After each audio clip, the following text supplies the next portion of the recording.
So if a child has ADHD, is 4 times more likely to have a relative with ADHD. It can be a parent, uncle, and aunt, grandparents, but yes, so a very strong genetic component. We also know that ADHD is more diagnosed in boys than in girls, and often girls get picked up a little bit late, and maybe because what I've said in the previous slide, that girls usually present with the inattentive type. And you know, there's that old saying that it's the squeaky wheel that gets the grease, and the inattentive type doesn't really, it's not disruptive, so they often fly under the radar.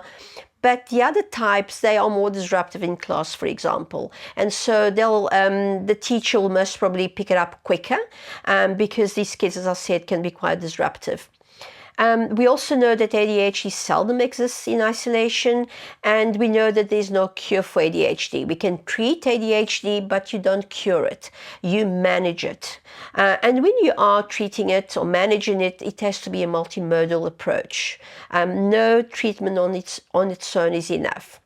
What we also know is that ADHD impacts our executive functioning ability. It also impacts emotional dysregulation. It impacts motivation as well as our communication and social skills.